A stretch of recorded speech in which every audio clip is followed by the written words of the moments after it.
Hello everyone. আচ্ছা, তোমাদের ঘুরতে যেতে কার কার ভালো লাগে বলো তো? আমার ঘুরতে যেতে কিন্তু ভীষণ ভালো লাগে, ঠিক আছে? বেশি দিন আমার ঘরে মন টেকে না। আমার মা বলে আমি নাকি উড়নচণ্ডী, সারাদিন উড়ে উড়ে বেড়াই। তোমরাই বলো, ঘরের মধ্যে বসে থাকতে কার ভালো লাগে? তো কোথায় যাব ভাবতে ভাবতেই ভাবলাম কয়েকদিন ছুটিও আছে, তো মামাবাড়ি থেকে ঘুরে আসি। আর মামাবাড়ি আমার কাছেই, আর সেখানে গোপাল পুজো হয়, মানে জন্মাষ্টমীর পুজো অনেক বড় করে হয়, তো সেটাও তোমাদের সঙ্গে শেয়ার করব, কিন্তু পরের ভিডিওতে। আচ্ছা, তোমরা এখন আমাকে দেখে ভাবছো আমি হয়তো স্কিন কেয়ার করলাম এরপরে মেকআপ করবো। না না না না না, একদম না।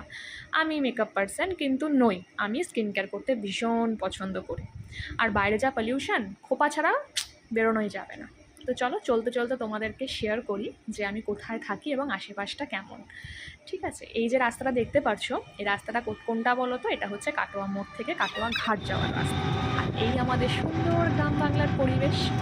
আর এই রাস্তাটাকে তোমরা চিনতে পারছো না তো? আমি বলছি, দাঁড়াও। এটা হচ্ছে NH34। এই হাল কেন জানো? কারণ ফ্লাইওভারের কাজ চলছে। আর যেতে যেতে একটা টোল ট্যাক্স পড়বে। এই যে টোল ট্যাক্সটা, এটা হচ্ছে বেথডহরির আগে পড়ে, ঠিক আছে? আর এই টোল ট্যাক্সে গেলে তোমরা দেখতে পাবে যে এর NH34 এর নাম এখন চেঞ্জ হয়েছে NH12। আর এই আমার মামার বাড়ি চলে এসেছে।